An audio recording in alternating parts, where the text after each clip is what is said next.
Pick up our conversation where we left off. We're talking about 1994. You've just left the WWF for the second time in August of 94. I guess technically your 2 month contract just wasn't renewed, but nonetheless, you find your career in flux and you wind up going back to work with your old pal, Jim Cornette. Smoky Mountain introduces a new segment called Confrontation with Jim Ross. He's going to be using you to debut as the new television announcer along with Les Thatcher. So I guess that means Bob Caudle is out. And that was sad, Conrad, to be honest with you. I love Bob Caudle with all my heart. He just had a big anniversary last week. Made the Today Show, I think. Yeah, I did. That's that scene, that shot was just touched my heart. But Les Thatcher did a great job. Les was a good announcer. He had product knowledge, and he adapted to the television screen very well. In other words, he knew how to talk in sound bites and give you viable information. Les wrestled for years and years and coached a lot of kids, taught a lot of kids. So he understood the business. And I thought he and I made a good pair. It was fun working with him and fun working with Cornette. You know, Cornette had that. Cornette's a great booker. He was a great booker, great writing television.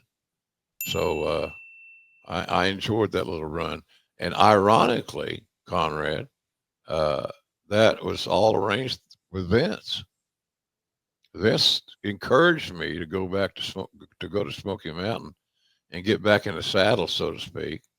And I did, and it worked out beautifully.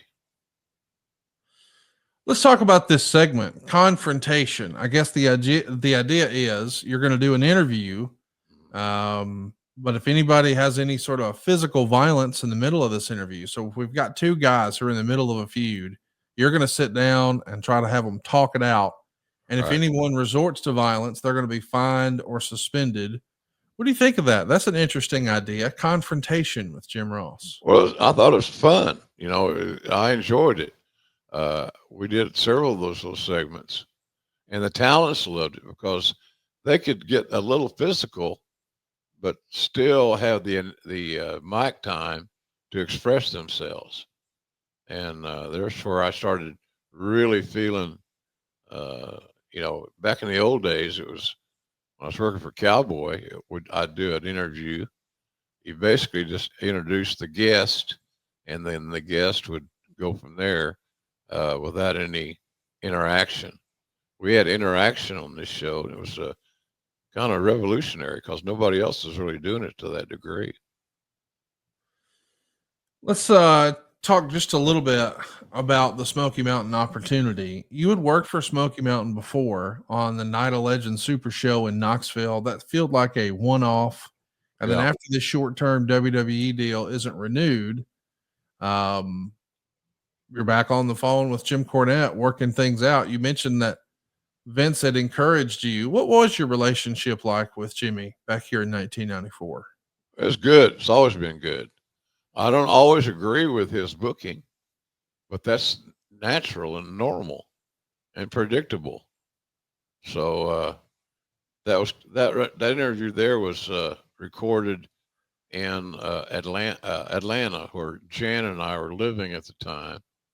We bought a condo there, and we were out on the porch of it, so to speak. And Corny would drive down and do things like you're seeing here on the screen. It was good stuff, fun. He was fun to be with. He was fun to have lunch with. He's never dull, and I really enjoyed the Smoky Mountain experience. It was good for me, good for my ego, good for my soul. I got back in the game. I got a jersey. I got to play a little bit more that I didn't think I would. Let me ask you about Bob Caudle. You said that broke your heart. I wanted to ask, do you think Bob was already on his way out, or did Jim have to make the unfortunate decision of choosing between the two of you and he had to deliver bad news to Bob? I think he was on his way out.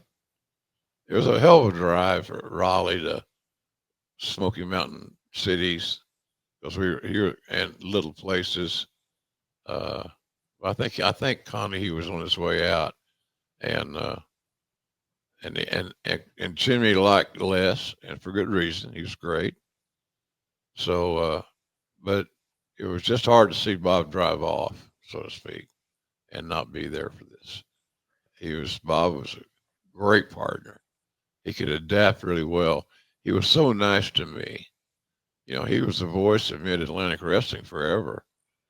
And so I come in when I went to work and just stuff for Crockett. I was the lead announcer. He never said one word. He never showed any dissatisfaction.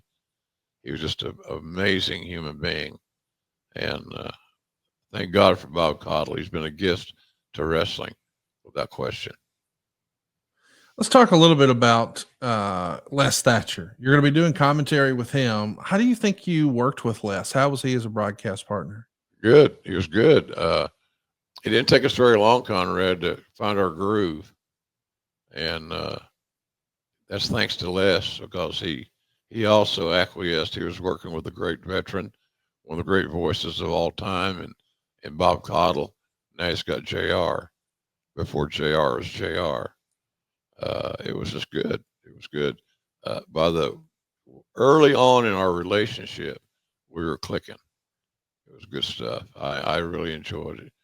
And Cornette wrote great TV. He gave us material to work with. And I really, truly enjoyed it. Well, let's talk a little bit about, where we are with the Les Thatcher today, because I do think that maybe Les's contributions to wrestling are often overlooked. I mean, I think almost everyone listening to this, even younger fans, know that he's done podcasts and he had a wrestling school. Yeah. But he was a star wrestler in the Southeast. He worked on designing and then editing and printing programs and magazines for various territories. He's even the lead announcer for the Fullers in Knoxville. Yeah. He helps produce television there, and he even introduces some things like instant replay and personality profiles outside of the ring that nobody had really done before. But all that sort of gets lost to history because it was in the territories and That's right. not one of the big territories. I don't think Les Thatcher is given enough credit. What say you? I agree wholeheartedly. He had many contributions that were ahead of their time that people use now as a matter of fact. Oh yeah, we're going to do this. We're going to do that. You know, everybody uses instant replay. Just what it is. It's good TV. And Les had that vision and that foresight before anybody else. So very bright guy. Had a great feel for the business, and I really embraced my time with Les, and he made me better, and that was really important for me at that time.